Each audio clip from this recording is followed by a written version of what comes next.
नमस्कार, स्वागत है आप सबका। मैं पुनीत पाठक और आप देख रहे हैं मेरा मध्य प्रदेश। सबसे पहले बात प्रदेश में आज पेश किए गए बजट की।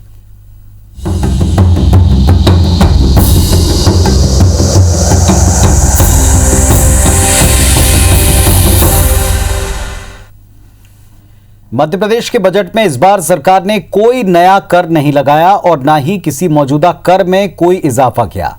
प्रदेश के वित्त मंत्री जगदीश देवड़ा ने सदन में राज्य का कुल 2,41,375 करोड़ का बजट पेश किया, जो कि आत्मनिर्भर मध्य प्रदेश पर फोकस रहा। इस बजट में खेती किसानी, इंफ्रास्ट्रक्चर, शिक्षा और स्वास्थ्य पर विशेष ध्यान है। सरकार ने इसे आत्मनिर्भर मध्य प्रदेश का बजट बताया।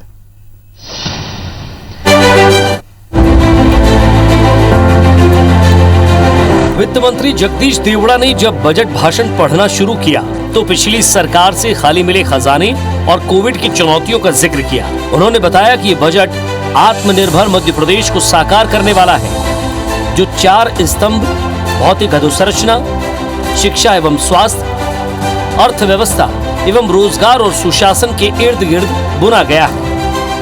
आत्मनिर्भर मध्य प्रदेश के निर्माण का ताना बाना 4 स्तंभों के इर्द गिर्द बुना गया है। ये स्तंभ है भौतिक अधोसंरचना, शिक्षा एवं स्वास्थ्य, अर्थव्यवस्था एवं रोजगार तथा सुशासन। इन सभी क्षेत्रों में समय सीमा में प्राप्त किए जाने वाले लक्ष्यों को आउटकम, आउटपुट गतिविधियों एवं उप गतिविधियों में वर्गीकृत किया गया है। आइए अब आपको बताते हैं कि शिवराज सरकार के आत्मनिर्भर मध्य प्रदेश की थीम वाले इस बजट में क्या खास है। प्रदेश में पहली बार पेपरलेस बजट पेश किया गया। कुल बजट 2,41,375 करोड़ का है। बजट में कोई नया कर नहीं लगाया गया और न ही किसी कर में बढ़ोतरी की गई है। प्रदेश में 2,441 किलोमीटर नई सड़क और 65 नए पुल बनाने की घोषणा की गई है। 105 रेलवे ओवरब्रिज बनाने का ऐलान किया गया है। बजट में वित्त मंत्री ने बताया कि चंबल में अटल प्रोग्रेस वे का काम चल रहा है और अब पूर्व से पश्चिम को जोड़ने के लिए नर्मदा एक्सप्रेस वे के निर्माण की परियोजना तैयार की जा रही है। बजट में पीडब्ल्यूडी विभाग के लिए 7,341 करोड़ रुपए का प्रावधान किया गया है। भोपाल और इंदौर में मेट्रो रेल प्रोजेक्ट के लिए 262 करोड़ रुपए का प्रावधान किया गया है। पन्ना में डायमंड म्यूजियम बनाने की घोषणा की गई है। मुख्यमंत्री तीर्थ दर्शन योजना फिर से शुरू की जाएगी। शिवराज सरकार भोपाल गैस पीड़ितों के लिए पेंशन योजना जारी रखेगी। प्रदेश में 2023 तक MBBS की 1,215 सीटें बढ़ाई जाएंगी। प्रदेश में 9 नए मेडिकल कॉलेज खोले जाएंगे। ये कॉलेज श्योपुर, राजगढ़, मंडला, सिंगरौली, नीमच, मंदसौर, दमोह, छतरपुर और सिवनी में बनेंगे। जबलपुर में नया क्षेत्रीय विज्ञान उपकेंद्र स्थापित होगा। 24,200 नए शिक्षकों की भर्ती की जाएगी। CM राइज योजना के तहत 9,200 स्कूल सर्व सुविधा युक्त बनेंगे। पहले चरण में 350 स्कूल विकसित होंगे। इसके लिए 1,500 करोड़ का प्रावधान। इस बजट में शिक्षा के लिए 40,958 करोड़ का प्रावधान। किसानों के लिए बजट में विशेष प्रावधान किया गया है। किसानों को बगैर ब्याज के कर्ज देने के लिए 1,000 करोड़ रुपए का प्रावधान किया गया है। किसान कल्याण योजना के लिए 3,200 करोड़ रुपए का प्रावधान। फसल खरीदी के लिए मुख्यमंत्री फसल उपार्जन सहायता योजना लागू होगी। इस योजना के लिए 2,000 करोड़ रुपए का प्रावधान किया गया है।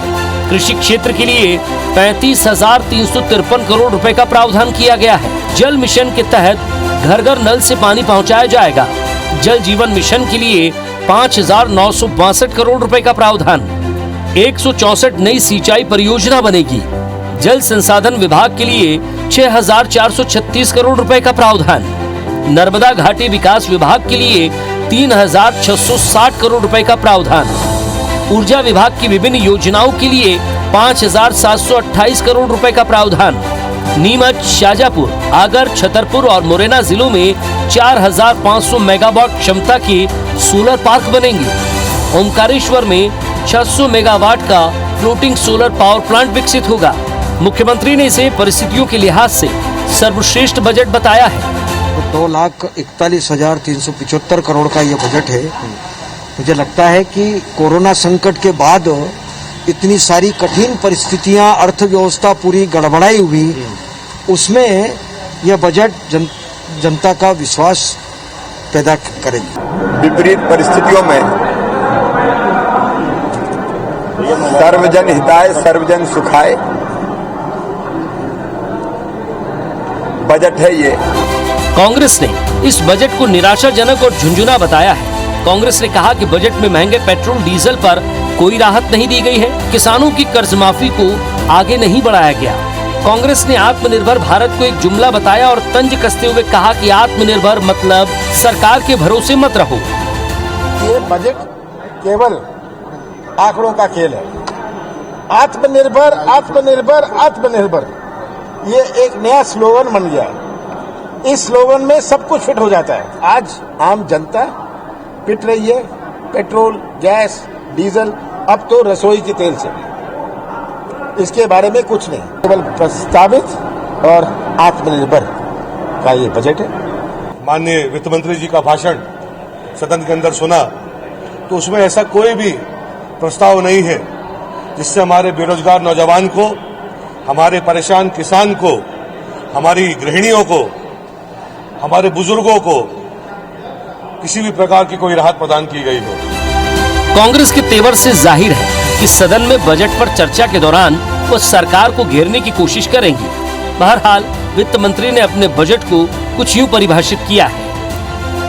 बजट कर रहा है, नित्य हूं, निरंतर हूं, निराकार में साकार हूं, धर्म हूं, कर्म हूं, विकास का आधार हूं, जीवन उमंग का तान हूं, सर्वहारा का ध्यान हूं, शक्तिपति शक्तिमान हूं, सपनों का संसार हूं, युक्त युक्त नियोजन का विचार हूं, राजकोष की पहचान हूं। विवेक पटैया के साथ सुधीर दंडोतिया, IBC 24 भोपाल। तो आत्मनिर्भर मध्य प्रदेश की दिशा में पेश किए गए आज के बजट में सरकार ने शिक्षा और स्वास्थ्य के लिए 15,622 करोड़ का प्रावधान रखा। बेहतर स्कूलिंग, सर्व सुविधायुक्त स्कूल, कुपोषण मुक्ति के लिए पहल और मेडिकल एजुकेशन का विस्तार, ये खास बातें बजट में देखने को मिली।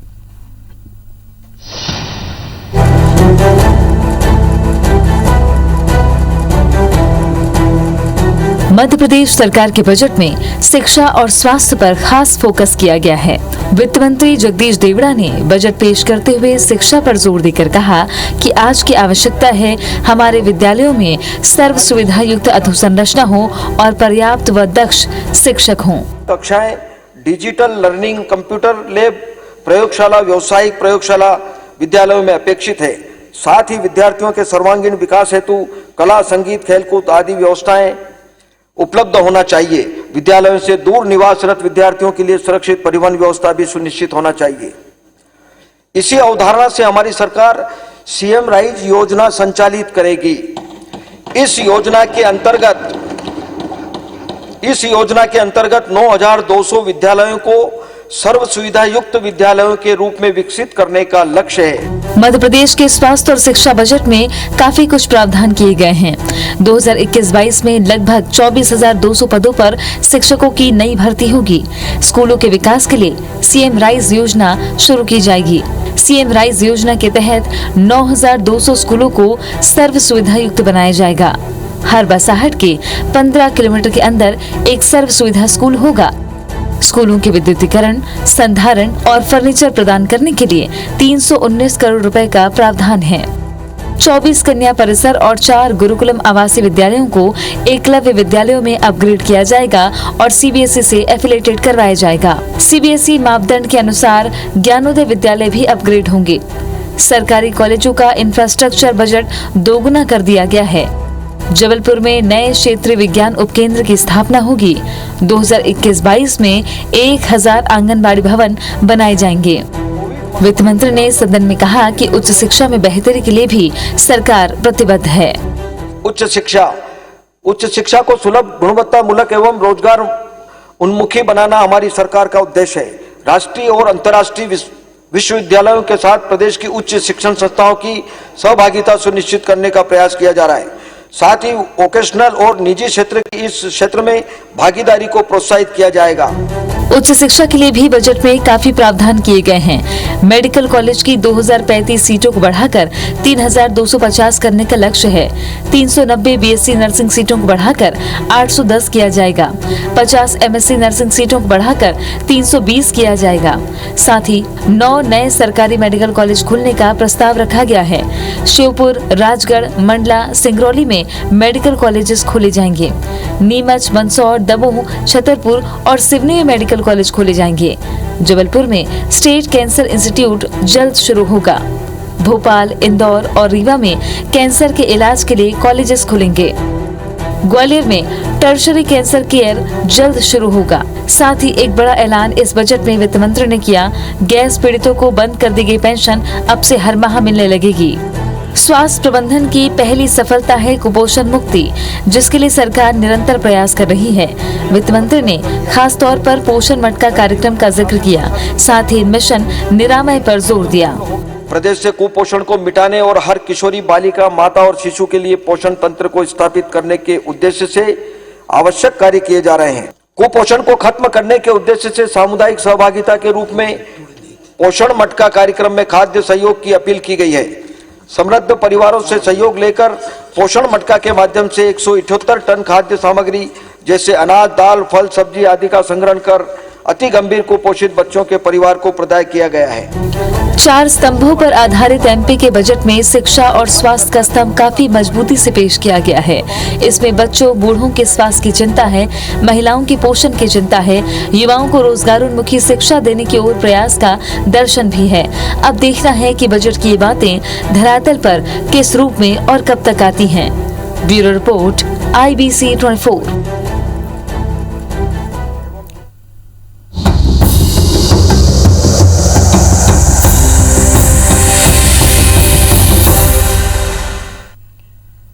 और इस वक्त आपको भोपाल लिए चलेंगे, जहां पर नंदू भैया को अंतिम विदाई दी जा रही है। भोपाल लाई गई है सांसद नंद कुमार सिंह चौहान की पार्थिव देह। भारतीय जनता पार्टी के दफ्तर में अंतिम दर्शनों के लिए उनकी पार्थिव देह को रखा जाएगा। स्टेट हैंगर पर मुख्यमंत्री शिवराज सिंह चौहान समेत मंत्रिमंडल के कई सदस्य जब पार्थिव देह लाई गई तो उसके साथ में दिखाई पड़े। और इसके बाद अब भारतीय जनता पार्टी प्रदेश मुख्यालय पर अंतिम दर्शन और श्रद्धांजलि के लिए उनकी पार्थिव देह को रखा जाएगा। सांसद नंद कुमार सिंह चौहान का पूर्व बीजेपी प्रदेश अध्यक्ष जो रहे, लंबे समय तक पार्टी को प्रदेश में बुलंदी तक पहुंचाने में जिनका योगदान रहा, आज उनका निधन हो गया। इस खबर पर दुख प्रकट किया। इस खबर पर सबने इसे क्षति बताते हुए श्रद्धांजलि दी। उनकी पार्थिव देह दिल्ली से आ चुकी है, भोपाल पहुंच चुकी है और अब प्रदेश मुख्यालय पर दफ्तर में रखा जाएगा अंतिम दर्शनों के लिए। हमारे सहयोगी राकेश चतुर्वेदी हमारे साथ में जुड़ रहे हैं। राकेश, तस्वीरें दर्शकों को हम दिखा रहे हैं, बताएं वहां के बारे में। देखिए, सांसद नंद कुमार सिंह चौहान की जो पार्थिव देह है वो इस भोपाल के स्टेट हैंगर पहुंची और स्टेट हैंगर पर सीएम शिवराज सिंह चौहान, बीजेपी प्रदेश अध्यक्ष VD शर्मा के साथ जो तमाम पार्टी के बड़े नेता थे वो यहाँ पर पहुंचे और उन्होंने जो श्रद्धा सुमन अर्पित किए। और फिलहाल हम बात करें फूलों से सजे हुए रथ से नंद कुमार चौहान की जो पार्थिव देह है वो बीजेपी प्रदेश कार्यालय की ओर रवाना हो चुकी है और मुख्यमंत्री शिवराज सिंह चौहान के साथ बीजेपी के जो तमाम बड़े नेता हैं वो उसी रथ में सवार हैं और हम देख पा रहे हैं कि जो सभी की आंखें हैं वो नम हैं और सीएम शिवराज सिंह चौहान उसी जो रथ है उससे नंद कुमार सिंह चौहान की जो पार्थिव देह है लेकर बीजेपी पार्टी दफ्तर की ओर रवाना हुए हैं। और तमाम बड़ी संख्या में जो स्टेट हैंगर पर कार्यकर्ता, बीजेपी के कार्यकर्ता और नंद कुमार सिंह को चाहने वाले लोग मौजूद थे, वो भी बीजेपी पार्टी दफ्तर की ओर रवाना हुए हैं। जो पार्टी कार्यालय है वहां पर नंद कुमार सिंह चौहान की पार्थिव देह अंतिम दर्शन के लिए रखी जाएगी और पार्टी कार्यालय भी अंतिम दर्शन के लिए तमाम जो नेता, कार्यकर्ता और बड़ी संख्या में नंद कुमार सिंह को चाहने वाले लोग पार्टी कार्यालय पहुंच चुके हैं। जैसा बताया जा रहा है कि उनके पैतृक ग्राम जो है वहां अंतिम संस्कार होगा। इसके पहले जो अभी तक कार्यक्रम निर्धारित हुए इसके बारे में थोड़ा बताएं दर्शकों को। देखिए, जो फिलहाल बात करें पार्टी कार्यालय में करीब 1 घंटे भर तक अंतिम दर्शन के लिए नंद कुमार सिंह चौहान की पार्थिव देह रखी जाएगी और इसके बाद उनके गृह नगर बुरहानपुर के लिए जो उनकी पार्थिव देह है रवाना होगी और कल बुधवार को दोपहर के समय उनका अंतिम संस्कार होगा। जो नंद कुमार सिंह चौहान का अंतिम संस्कार होगा वो बुरहानपुर से कुछ ही दूरी पर जो उनके गृहनगर है वहां अंतिम संस्कार होगा। और चूंकि नंद कुमार सिंह बीजेपी के प्रदेश अध्यक्ष रहे हैं, पार्टी के वरिष्ठ पदाधिकारी रहे हैं, वर्तमान में सांसद भी थे, तो जो प्रोटोकॉल है उस पूरा प्रोटोकॉल का ख्याल रखा जाएगा। और इसी से अंदाजा लगाया जा सकता है कि मध्य प्रदेश के मुख्यमंत्री शिवराज सिंह चौहान जैसे ही उनकी पार्थिव देह स्टेट हैंगर पहुंची तो सीएम शिवराज सिंह चौहान यहाँ पर मौजूद थे, बीडी शर्मा यहाँ पर मौजूद थे और सीएम शिवराज सिंह चौहान उसी रथ में उनके साथ रवाना हुए हैं। सीएम का जो पूरा चलिए, तो ये तस्वीरें हम राकेश दिखा रहे थे और जैसा आपने बताया कि अब अंतिम दर्शन हो सकेंगे और पूरा जो भाजपा का तमाम जो नेता हैं वो इस समय दुखी दिखाई पड़े। शुक्रिया आपका इस जानकारी के लिए। चलिए देखते हैं big news. PM Narendra Modi की तारीफ के बाद कांग्रेस के वरिष्ठ नेता गुलाम नबी आजाद अपनी पार्टी कार्यकर्ताओं के निशाने पर आ गए। कांग्रेस कार्यकर्ताओं ने जम्मू में गुलाम नबी आजाद के खिलाफ जमकर प्रदर्शन किया, उनको पार्टी से निकालने की मांग की। उत्तर प्रदेश के हाथरस जिले में आलू की खुदाई करवा रहे एक किसान की गोली मारकर हत्या कर दी गई। 2.5 साल पहले घर में घुसकर आरोपियों ने मृतक की बेटी से छेड़छाड़ की थी, जिसकी शिकायत पुलिस में की गई। इसी से नाराज दबंगों ने हत्या की वारदात को अंजाम दिया। सीएम योगी आदित्यनाथ ने मामले में संज्ञान लिया, आरोपियों के खिलाफ एनएसए लगाने के निर्देश दिए। गुजरात में हुए नगर निकायों के चुनाव के नतीजे आने शुरू हो गए हैं। सुबह से वोटों की गिनती जारी है। रविवार 28 फरवरी को मतदान हुआ। चुनाव में 60% से ज्यादा वोटिंग हुई। कुल 8,474 सीटों में से 2,771 सीटों के नतीजे घोषित हो चुके हैं। पन्ना जिला प्रशासन ने 3 महीने से महाराष्ट्र में बंधक बने 91 बंधक मजदूरों को छुड़वाया। ठेकेदार के चंगुल में फंसे 91 बंधक मजदूरों को उनके घरों तक सुरक्षित पहुंचाया गया। महाराष्ट्र के बाड़ा गांव में फंसे मजदूरों ने मंत्री बृजेंद्र प्रताप सिंह से फोन के माध्यम से मदद मांगी थी। विदिशा में जन सुनवाई के दौरान अजीबोगरीब मामला सामने आया, जहां पर किसान न सिर्फ अपने परिवार बल्कि गाय बैल और अन्य मवेशियों के साथ कलेक्टर से मिलने पहुंचा। बताया जाता है कि किसान पठारी कोतवाली थाने की कार्यशैली से परेशान है। मामले में एसडीएम ने किसान को न्याय दिलाने का भरोसा दिया है। तो इस बुलेटिन में फिलहाल इतना ही। नमस्कार।